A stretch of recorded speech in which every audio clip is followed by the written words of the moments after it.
Good afternoon. Welcome back to the B&H Virtual Event Space. Today is part one of an exciting three-part series we're doing with Focusrite, Mastering the Art of Music Creation. Today, part one, we're discussing igniting the creative spark. We got the creative spark going in the green room. Unfortunately, you guys weren't there for that, but when I start with high energy, it means we had a good green room session. John D. Nicola from Focusrite joining us. John, welcome. Good to have you. Hey, thanks, Derek. Good to be here. Well, look, I'm going to turn it over to you because I know nothing about creating music. I know nothing about anything to do with music production. So I'm going to be trying to get my creative spark on from off camera.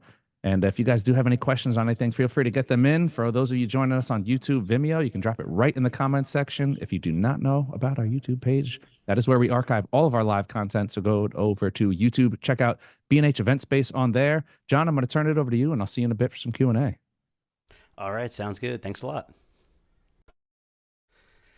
All right, everybody. It's good to be here today. And as Derek said, we're going to be talking about all things creating music. So we're going to, and this is a three-part series. And so as Derek said, this is part one, where we're going to be igniting the creative spark. So we're going to come up with a song idea or the beginnings of a song idea, and we're going to start working that into a full production. So before we do that, we're going to talk a little bit about recording and the equipment that you need and all of that good stuff as well. So for this, we're going to be recording and working on a computer, of course. I'm going to be using a Mac, but you can do this on a Windows computer as well. And so that's the first thing that you're going to need to get started. And then we're also going to be using an audio interface. And so I'm here, I'm a product specialist with Focusrite, and Focusrite creates and makes audio interfaces.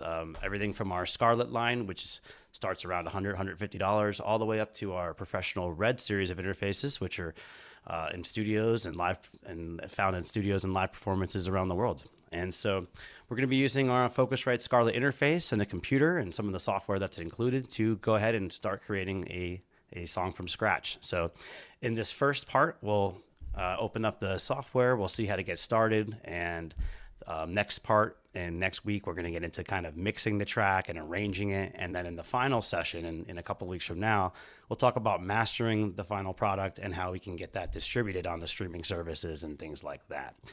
So let's get right into it. So today I'm going to be using the Scarlett 2i2, the 4th gen Scarlett 2i2. And again, that's an audio interface, and that's basically allowing me to get audio in and out of my computer. So you can see I have a little USB-C plug here, and that's coming out into the back of my audio interface. And then I can plug my guitar cable. I also have my microphone plugged into the back here, and that's going into USB into my computer. And then my playback from the computer comes out of here into my headphones. And then I also have speakers plugged in here I can use as well, although I won't be using those today. And so audio interfaces, as part of them, all have a few different components that are in common. They all have a preamp, like from microphone preamp, instrument level preamp, and that basically takes the signal and brings it up to a suitable level to be converted from analog to digital. And then they have analog to digital and digital to analog converters. So those are the two main components in a lot of in audio interfaces primarily.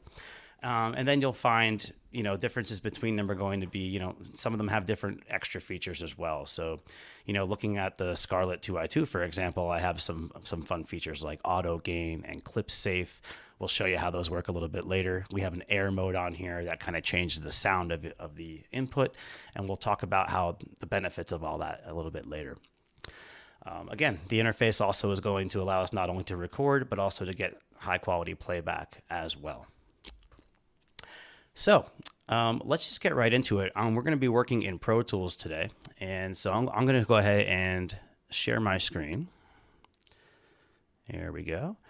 And we're going into Pro Tools. I'm going to go to a new session here. And we're going to go, let's just get me out of the way. We're going to just name this live stream so we have something. And when you're setting up a session, just take note of a few things down here on the bottom. You probably don't need to change any of these, but your sample rate, this is like the quality basically that you're working with.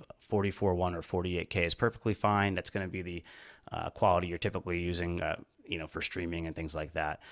So we're just going to leave all these settings alone here. One thing I would make sure you're always doing in your software is recording in 24-bit. This is going to give you extra dynamic range, which is the difference between your quieter and louder parts of the recording. So 24-bit and then 48 kilohertz, 44.1 it's a good standard place to start. So I'm going to go ahead and create a session, and especially in Pro Tools, it kind of gives you a blank slate. So I'm using Pro Tools. Actually, this is the intro version of Pro Tools, which is free. Scarlets do include the 3 months of the Pro Tools artist subscription, which is going to open up more tracks, additional MIDI and audio tracks for you so you can build bigger sessions. But the intro version is free and you can use it in perpetuity. And so I'm going to be using that along with a bunch of the virtual instruments and plugins and software that comes with the Focusrite Scarlett. So I'll point out all the different things that we're using as we go. So to get started, I have this new session here. And before we get going, I just want to mention, I did say this is Pro Tools, but everything I'm going to be showing you today would apply to pretty much any DAW as well. And when I say DAW, I mean a digital audio workstation. And so this is going to be any type of program that allows you to manipulate audio, like Pro Tools, Logic Pro, GarageBand, for example. All of those are digital audio workstations. Ableton Live also, Ableton Live Lite also comes with Scarlett interfaces as well. And there we go.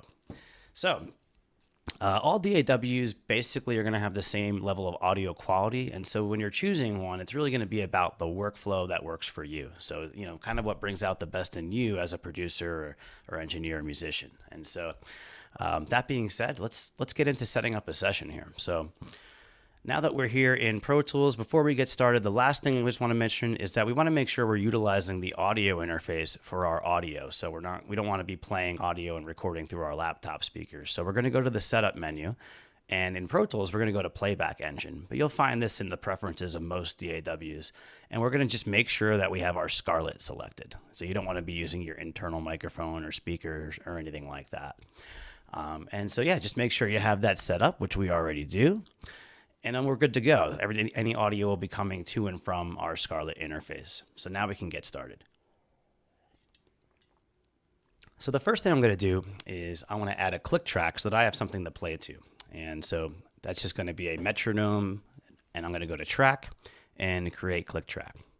And as soon as I do that and I hit play, you can hear I now have a click track playing there. Pretty simple.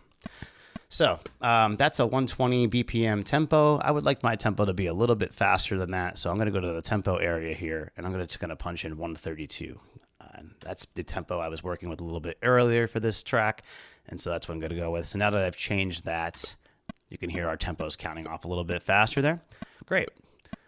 So now let's get going and get some instruments going and some music. So I'm going to start off with I'm just going to lay down a chord progression with my keyboard just to have something to play to. So I'm going to start with keyboard, and then maybe we'll go in and add some drums, and then we'll talk about actually recording some guitar parts, and we'll go through how to record and all that kind of fun stuff. So let's go ahead, and I'm going to add a new track, and this is going to be a stereo instrument track. So there's two main tracks you're going to use. There's a few of them here in Pro Tools, as you can see, but the two main tracks you want to be aware of are audio track and instrument track. And audio tracks are going to be actual audio. So if I was going to record this my vocal right now, I would create an audio track. An instrument track is going to allow me to play software instruments with my controller, my keyboard controller that we have right over here. So I'm going to go ahead and add this instrument track. It's a stereo track. And there it is. I'm going to rename this to keys. And over here is where I can insert the instrument I want to use. Because right now, if I record and enable this track and I go to play, of course, there's nothing attached to it, so you won't hear any sound. So what I need to do is go ahead and insert an instrument. So I'm going to go to my multi-channel plugins, instrument, and I'm going to go to Addictive Keys. Addictive Keys is included with the Focusrite Scarlett interfaces, and it basically just gives you a really nice grand piano grand sound, studio grand sound.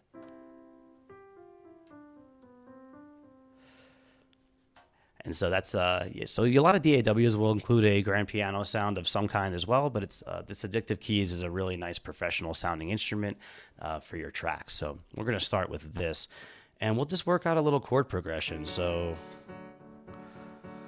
earlier I was doing this D, C, G, and A.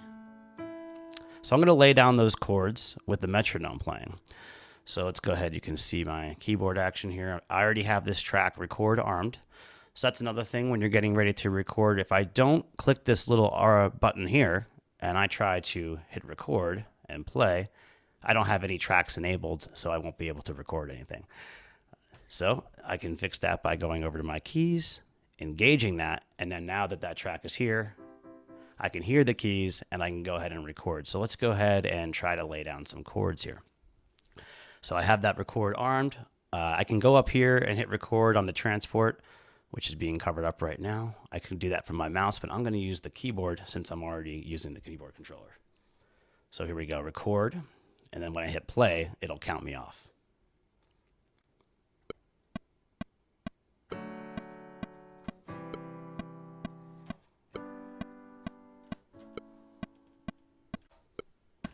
Okay. Now I think those were mostly on time. That last one was a little bit quieter, but so let's take a listen to it real quick and hear what we have.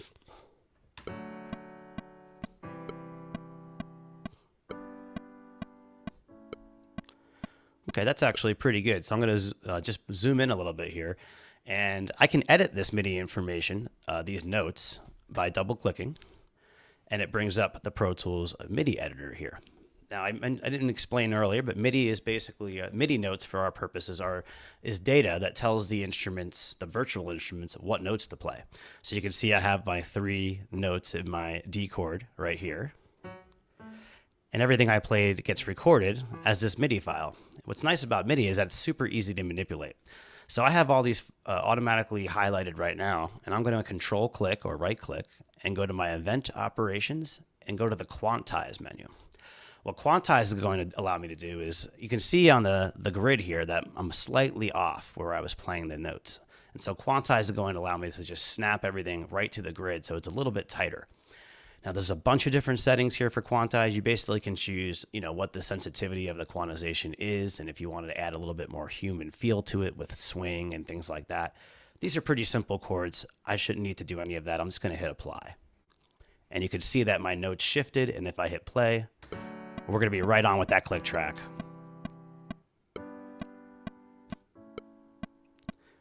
And that's pretty good. The only thing here is that these 3 notes are a little bit quiet. So I'm going to select those and just drag the volume up right here.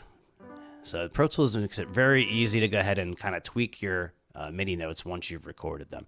So let's check that out again. And now you can hear they're all the same volume.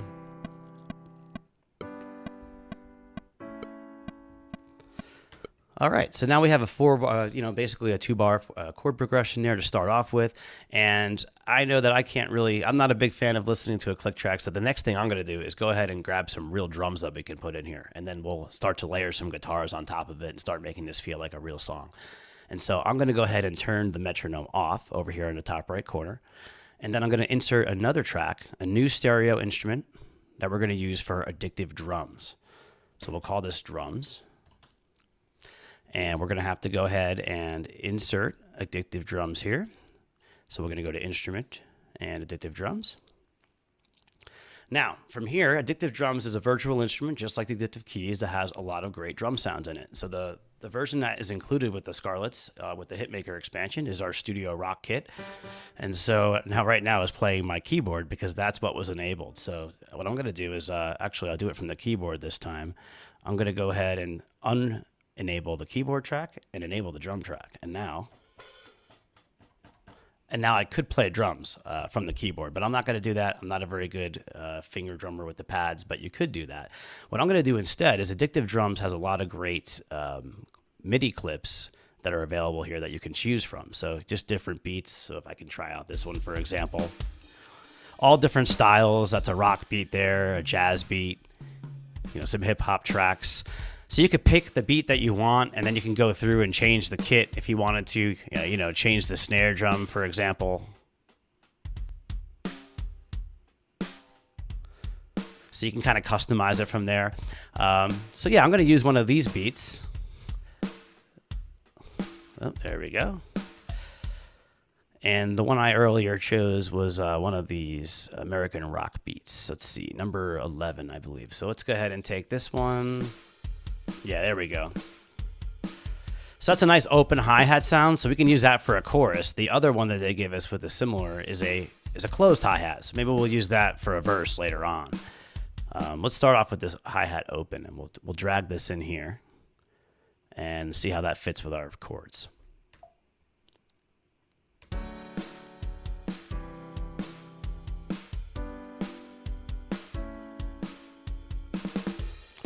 All right, already a lot better, more exciting with some drums in there. So we are already starting to get a feel for a nice little rock song here that we can put together. And so what is a rock song without guitars? So that's going to be the next thing we'll get into. And that's going to give us a chance to talk a little bit about actual recording. So let's get right into the guitars. Okay. So I'm going to go ahead and grab my guitar from over here. Today I'm going to be using my just regular Fender Strat over here, and I have this plugged into the Scarlett as I mentioned earlier, so right in over here on the first input. And so whenever you're going to record a guitar plugged directly into your interface, you want to make sure that the interface has the instrument mode selected for that input. Some interfaces will label this as high Z. We have it labeled as instrument here, and that's going to adjust the preamp so that it's ready for the guitar sound. So let's go ahead, and now that we have that set up, I'm going to create a track so that you can visually see what's going on, and then we'll set levels and all that stuff. So first thing we need to do is we're going to go to new track. We're going to go with mono this time. Now the reason why we're going to go mono is because the input source is mono. So we are going to hear it in both speakers. It's just going to be the same input in both speakers. So if we were recording something like maybe a stereo keyboard that had a left and right output and we were using both of these inputs, then maybe we could use a stereo track in that scenario. But here we're going to be using a stereo or a mono track. So we'll call this guitar 1. And there it is. And now right away, because I have input 1 selected here, so that's another thing. You always need to make sure you select the correct input. So right now, if I go to input 2, for example, and I hit record, you can probably hear my voice doubled up there. But yeah, so I want to make sure this is input 1, so that is my guitar. So now when I have input 1 selected and I enable this to record, you can hear the guitar coming through here, albeit a little bit low. So let's get the level set on a guitar. So first we inserted the track, we set it for input 1, which is automatically already set up for us. And then we hit the record enable button in order to hear the guitar. So awesome. So now let's get the level set. So I'm going to take a look at the interface here, and you can see I'm playing here on this number 1. You can see, and I'll also pull up the control software, so you can kind of see it on there as well. So my guitar is number 1. So it's pretty low. So what I'm going to do is I could just set the gain here myself, but I'm going to use auto gain and try that out. So I'm going to hit the auto button here, and I'm going to play along to this and have it set the level for me. So let's try that out.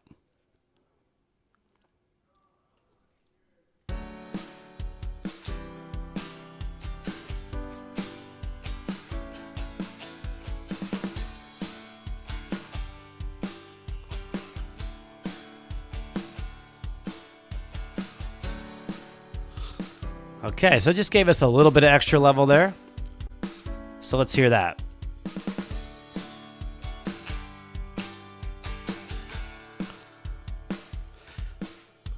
Let's try that one more time.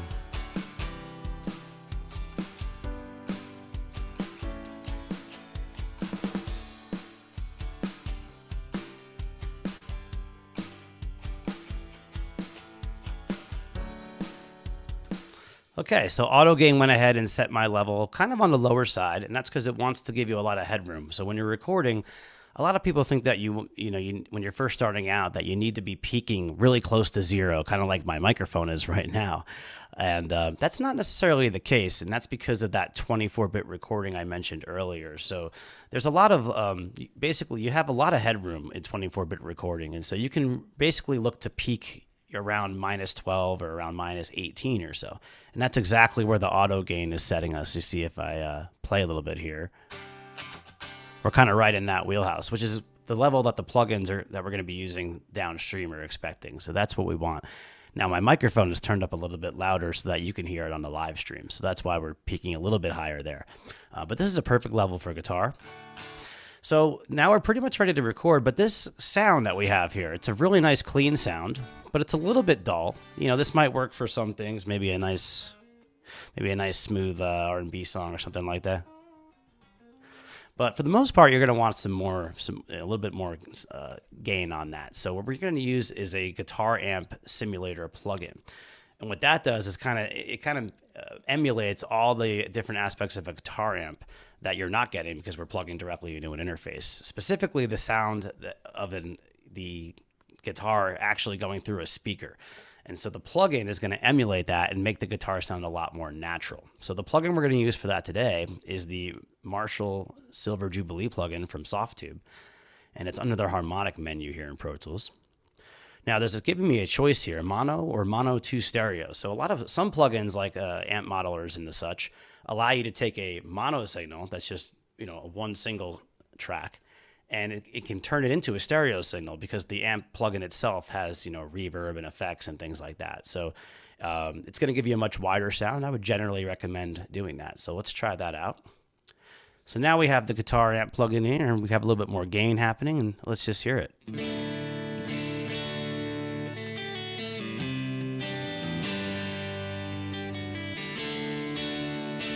So you can hear that's, you know, a lot more natural sounding of a guitar sound. Even if we go to a more clean sound, for example, this, let's see, a clean, dry mono sound here. It's just a lot more natural sounding. So enough of me talking. Let's go ahead and lay down some chords. We're going to start with a clean guitar sound, and then we'll add some dirtier sounds on top of it. So let's give it a shot. We're all ready to go.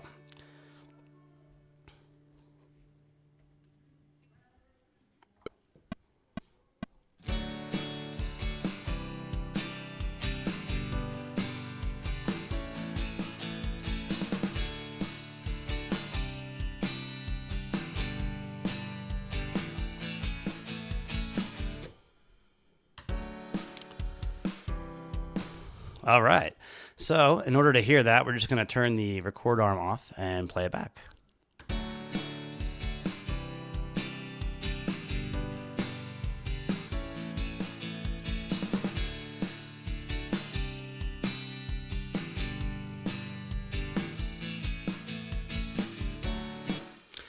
All right, so that's a good start for a clean sound.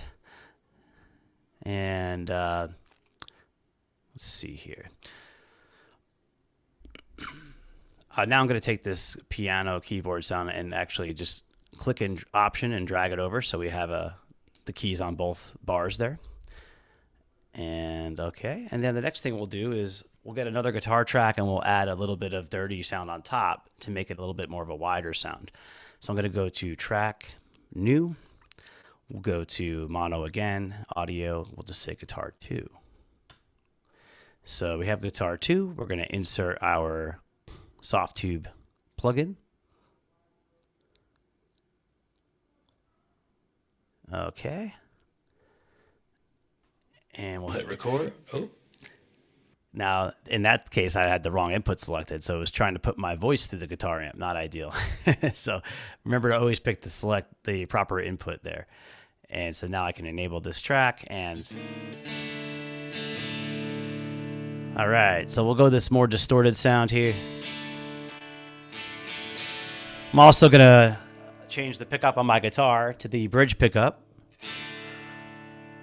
And let's try a different preset here. I'm going to go with the edgy, barky preset.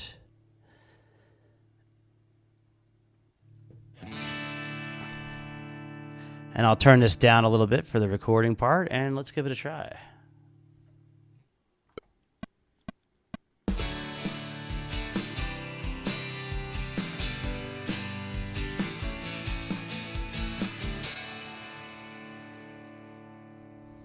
Whoop.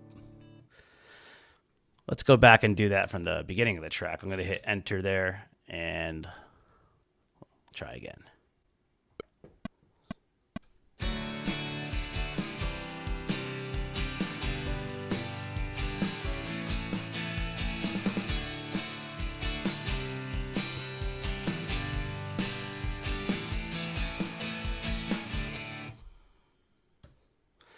All right. So now, like I said earlier, I'm going to pan these a little bit opposite of each other and give it a playback.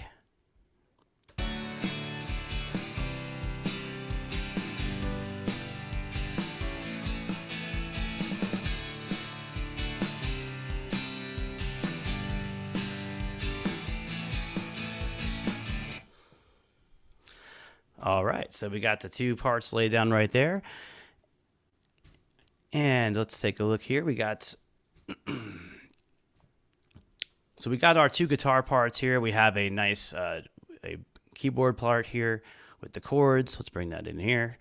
And so we got a little bit of a track coming in here. Now, let's see if we wanted to do another thing. What would be missing next? I would say probably bass guitar. So we'll get into that next. First, I'm just going to go to my mixer window, which is Command equal, and I'm going to just balance this out a little bit so we don't have a crazy mix happening.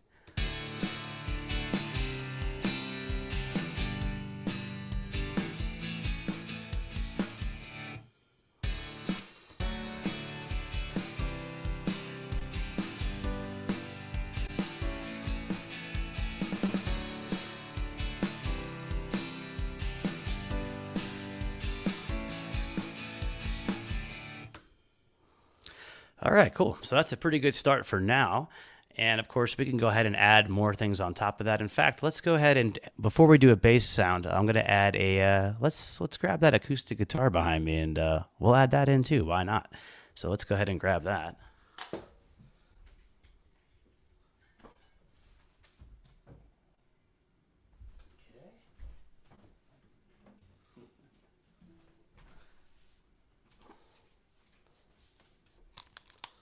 All right. So now for this case, I'm going to plug the guitar in. Of course, a lot of times you may want to mic an acoustic guitar, especially if it's a solo performance. But a lot of times in a more dense mix, sometimes plugging in a guitar in sounds pretty good as well. So let's go ahead and we'll auto gain this up. Let's see. Press our auto gain.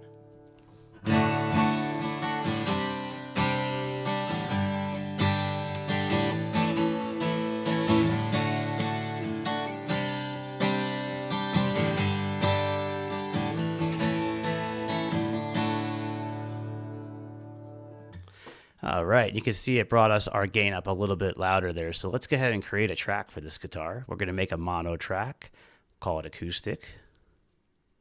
There it is. And we'll hit the record enable on input 1. So now you can hear that. Now, that's a pretty nice break sound. So we have our air mode on from before, which I didn't mention earlier, but on the electric guitar, I was using my harmonic drive on the air mode to get a little bit more out of the amp simulators.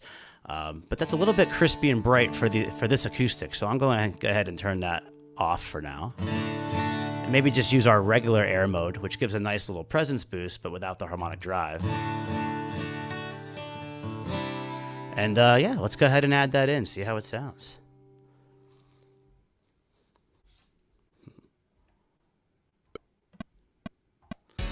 Whoop. Make sure we do it from the beginning, and there we go.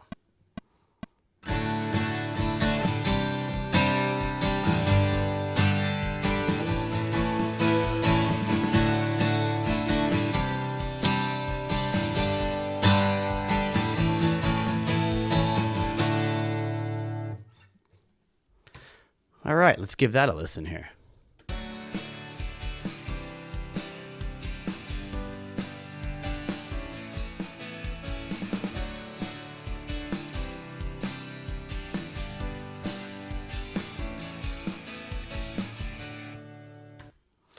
All right, so now we have a nice full sound there with a bunch of different guitars happening, and we can kind of arrange that later in the next part and as we build the song out. But we have a lot to work with here to get started. So that's a really cool start with the acoustic. So the last thing I want to do as far as building the track goes is let's get a bass sound going. So just allow me to go ahead and we'll take this record enable off so you don't hear me unplug the guitar.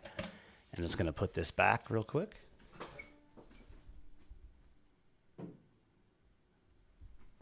Okay, And so the last thing, like I said, is we're going to add a bass sound to this. So I'm just going to take a quick look at the chat. I see we have a couple of questions in here about recording with an iPhone or iPad. Best app for that. It's probably, I don't do a whole lot of recording on my phone or iPad, but I do know that, I mean, GarageBand is awesome for that. A lot of people may think it's a more basic app, but especially in the last few years, it's become super powerful. So I think that's a really great place to start. And then if you're looking for something a little bit more advanced, I think, I believe Cubase has an app version out now as well. But yeah, I just always recommend GarageBand. It's a great place to start. And you can also use, as far as an interface goes for your phone, you can use our Scarlett interfaces with an iPhone. The only issue that you may run into is the power requirement. So on on the 4th gen Scarletts, on the Scarlett 2i2, for example, there is a separate optional power connection for USB-C. And so say you wanted to use a Scarlett with your phone, you can connect it to your phone and then power it separately, and then you'd be able to use it that way. The only issue is the power. So you can use a Scarlett with your phone and then use an app like GarageBand. And yeah, you'll be able to pretty much do a lot of what we're doing here on your phone with GarageBand.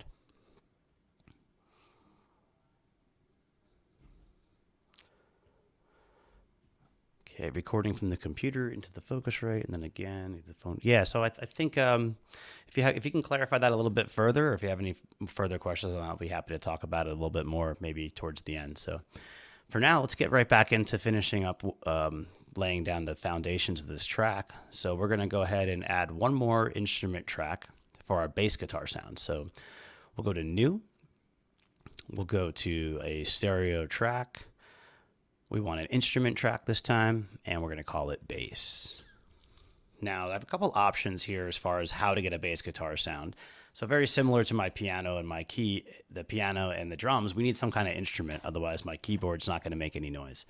And so I'm going to go ahead and now a lot of different DAWs will have their own instruments built in. So for example, Pro Tools has the Expand 2 instrument, and there's some bass guitar sounds in there. And then also we have another option for us is the massive synthesizer that's included with the Scarlett Hitmaker expansion package. So we're going to use that for now. But if you're in Pro Tools, you can go ahead and try Expand 2 as well. Logic Pro has a lot of different instrument sound, most DAWs these days have some sort of bass guitar sound you can use. But yeah, we're going to try using Massive for now. So Massive is a classic synth plugin actually has a massive amount of presets in there. But I went through this earlier and found a nice, it's called Physical Model 01, and that sounds like a bass guitar for you. So let's go ahead and record enable that track, and we have a nice little synthesizer bass part there. So if I lower the octave on that,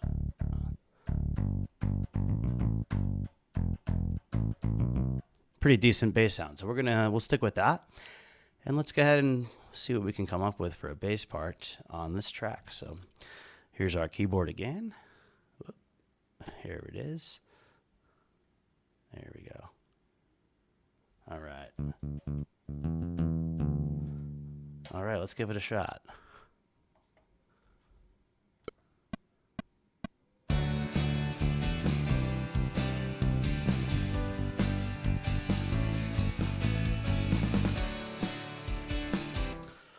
So like I did earlier, I just recorded the 2 bars of that because I'm going to just go ahead and repeat it, copy paste it over. But before I do that, I want to do the same thing I did earlier with the quantization. So let's go ahead and just double click that, brings up the edit window down here. And these notes are all selected, but if they weren't, I can go Control A, select them all. And then I'll go over here to Event Operations, Quantize, and I'm going to try the default settings, see how that works for me. And let's see how that sounds.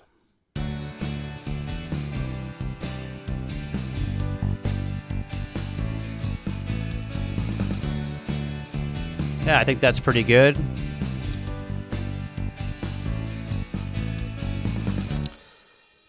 Great, so I'm gonna go ahead and copy paste this over. Okay, and so yeah, now we have basically the start of a track. So the way I'm envisioning this is maybe, we're starting off with the chorus or the hook. kind of maybe here. I'll turn that bass down a little bit. I just had it loud so we could check it. And then maybe here another 2 bars of it.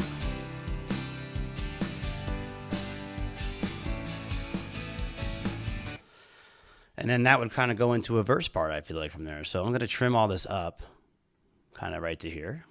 And we have, everything looks nice. And I think, let's see what we could use for a verse part. I think let's go back to this addictive drums like I mentioned earlier. There was that other part we talked about. Here we go, the eighth closed hi-hats that I can bring in. So let's go ahead and bring those in over here. And we'll just take our acoustic maybe and just bring that over for now. Whoops. And then just to give you an idea, we're going to probably continue this next part where we kind of flush out the song a little bit more. But then just to give you an idea of how we can kind of get started, let's hear how that transition sounds. And of course, we can bring our bass part over too.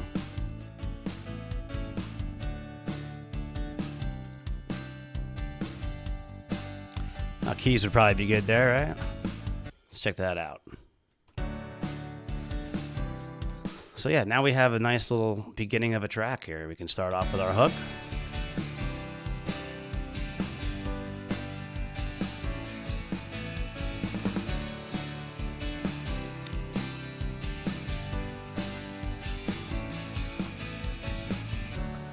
There's our verse.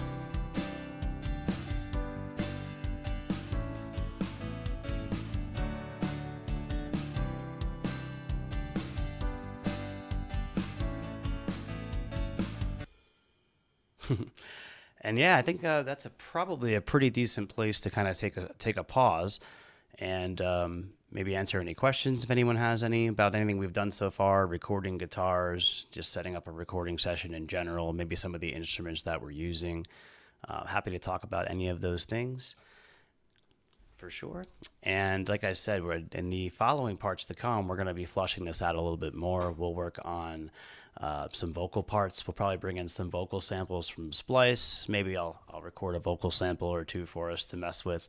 And we'll play around with the vocals, and then we'll work with mixing. We'll talk about how to make all these tracks, sit nicely together in a mix. So we'll talk about things like equalization, compression, and all that kind of fun stuff. So we'll be arranging the track a little bit more. We'll be mixing the track, and we'll probably add in a few final elements, maybe some vocal samples, maybe some other synthesizer pads or something like that from Splice. We'll get into all that kind of fun stuff in the parts to come. But yeah, any other questions on what we have here so far? Yeah, John, I have a question here. How do you know how much to add in? I mean, I guess it's kind of probably a hard question to answer, but it's like, how much is too much, or what's the thought process that goes into, okay, am I just layering too much on top of one another, or how simple do you want to go? What's your thought process behind that? That's a really good question, because that certainly can you can start to get carried away really quickly, right? So yeah, I mean, for me, I think everyone has a different approach to it. I kind of tend to lay down a lot of things, and then I'll go back and take things away and kind of build it back up that way.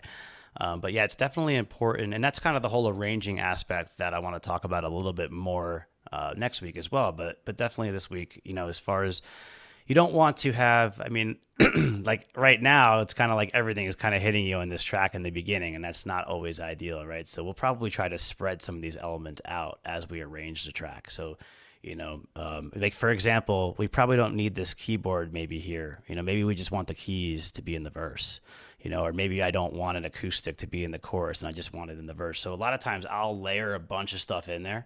And then I'll start removing stuff. But there's that's just one approach you can take. But yes, it's definitely possible to get carried away. And when you're removing stuff, is there like a way? Because I know, I mean, it's that similar timeline thing to like Adobe Premiere, where, okay, if I put a clip in and then I decide, all right, I'm going to go a different direction, I can move it to another layer, so to speak, or, another line and not have it show. And then if I want to pull it back in, is there any way, it's workflow wise, Are you deleting stuff out? If you're like, okay, that keyboard, I don't want it in here anymore. Or what if you're like, I don't think I want that keyboard in. I want to take it out, but I might want to revert back to my initial train of thought and have that keyboard in there. How do you handle that workflow?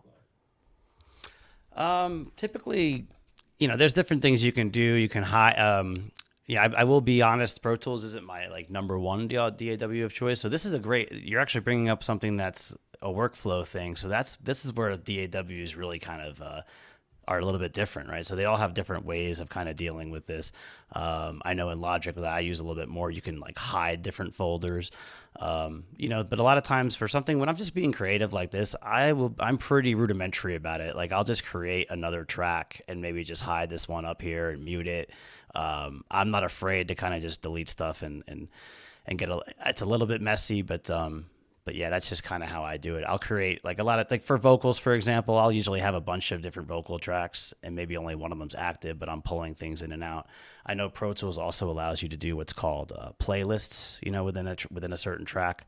So you could have different, there's a few different ways to handle that. And I'll try to get into that a little bit more detail on next week when we get into arranging.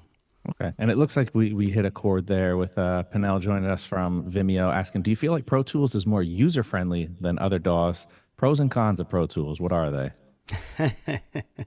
Oh man, I could really step in it with this one, but I don't know if you're in the audio world, Derek, but it's the same thing in video where people you'll always be arguing about our different programs and which. Oh yeah. The thing I would say about I don't necessarily find Pro Tools to be more user friendly personally, but again, I think that's going to depend on your background. Pro Tools is the industry standard because it's been around the longest. And I think I was having this conversation with my coworker the other day. There's just a lot of workflow in Pro Tools that kind of reflects that. Me coming from the background of working in analog studios and knowing, like, for example, when you make a Pro Tools session, you saw like a lot of the things you kind of have to set up are, if you don't use a template, you're pretty much having to set up everything. You add in your click track. I don't even have a master fader in my session. I have to go in and add that, so that's fine. These are all things I'm used to as someone, but like, from a user-friendly perspective, there's probably more user-friendly options out there, but Pro Tools is just, everyone knows how to use it to some extent. And I think it's super useful to know it at least enough to get around, even if it's not what you're working in every single day, because you're going to find it in most studios. Yeah, that sounds like video editing for the most part, where it's Right. like, you have two main basic camps that everyone goes, and it's like you might dabble over here, but you either use one or the other, and you got to make up your mind because that's the world we live in now. It's like if I don't use it, it's not good. If I use it, it's the best that exists. Yeah, exactly. So where are we headed next week? Let's kind of tee it off. Where again, thinking about how you're laying this out. What are the thoughts that go in headed to the next step, or is there anything that you always want to make sure that you check off, or is there anything, I don't know music production. So it's like for me, relating this to video, I'm looking at it as like, okay, I know where I'm going to go 3 steps from now. So I know things that I'll do at this juncture just to make sure that I'm not, or making my job easier down the line and not putting my foot in it. Yeah, totally. So, I mean, I think this phase in today was kind of more all about like the more, well, it's all creative, but maybe the more what you would call the production part of it, or the recording the music, getting the actual ideas down. And then next week we'll get into more of the technical engineering part of it, where I'll start to, to do an analogy with video, we'll get into color grading and things like that. We'll get into equalization and try, for example, those 2 guitar tracks, how do I make them sound better together? Can I use an EQ or a compressor on one versus another, and to make them sit nicely together in the mix? So we'll get into some of those more technical aspects of, we have all these elements, so now how can we make them sit together nicely? That's what we're gonna kind of focus on mostly next week. Nice. So we laid the foundation today. We're gonna is this kind of like not the boring part, but is this the kind of, all right, we got to do this part to get to the fun stuff? Where's the fun stuff? Like for you, which part out of everything, which part do you enjoy the most? Oh, it's a really good question. I think it probably, I mean, for me personally, probably, for me personally, I like when things are down and I can start to, because I'm more of an engineer. So like, I mean, of course, I am a musician. I play guitar and all that kind of thing, but like, I like having good sounding tracks so I can just get in there and start manipulating them. So for me, the next part, like next week, is the fun part because I have my elements and now I can start to throw them together and get an idea what my final project's going to sound like. Yeah, when you start seeing it come to life. Yeah, yeah, exactly, exactly. All right. I get that. Well, John, I want to thank you. This is a good start. This when we do events like this, it makes me wish I knew my way around. I love music. I don't know what I'm doing around music. It's fun to watch you play around and kind of I'm sitting here and I'm like, yeah, this is so cool. Yeah, I can't play an instrument, so I'm kind of just stuck. But hey, at least it's fun to watch. And I think it opens up the door for people to see that, especially in the day and age that we live in now, where it's like you could literally pick up some gear, download some software, and just teach yourself, with the help of what we're doing here. This is the stuff that helps get people started. Yeah, totally. And I'm using instruments and the keyboard controller today, but you don't necessarily have to. There's plenty of people who start producing music by, they start with like a drum loop like I did, like this, and then, I can create these MIDI tracks or this, I can create a track for a keyboard just by opening up this piano roll and drawing. You can draw these notes in and do it this way. There's plenty of people most people probably start off, especially the younger generation starts off doing it this way, right? So yeah, I mean, you can get into this today. This Pro Tools intro is free, so you can download this. Some of these extra plugins are with the Scarlett. So, but yeah, you can get started. If you're on a Mac, you got GarageBand there already. There's so many fun ways to get into this. Yeah, you spoiled younger generation. You guys don't know how good you have it. My dad put a metronome, like an actual metronome, on top of the piano. Yeah, yeah. I was Had a few like, of those. yeah. I'm like sitting here and I'm like, wait, when it didn't hit me at first, and I'm hearing the ticking. I'm like, wait, where did I recognize that from? And I'm like, oh, wait, we had an actual like physical metronome. Yep, Yeah. yep. Times have changed. Well, look, great having you on. A huge thank you to the entire Focusrite team for bringing us this series. Again, next part 2, Sculpting Sonic Brilliance, is coming to you live January 17th. That is next Wednesday, 3 p.m. Eastern time. So get your questions ready for then. And look, that's all we got for you today. Another edition of the B&H Virtual Event Space, now in the books. Catch you on next time. All right. Thanks, Derek. Thanks, John.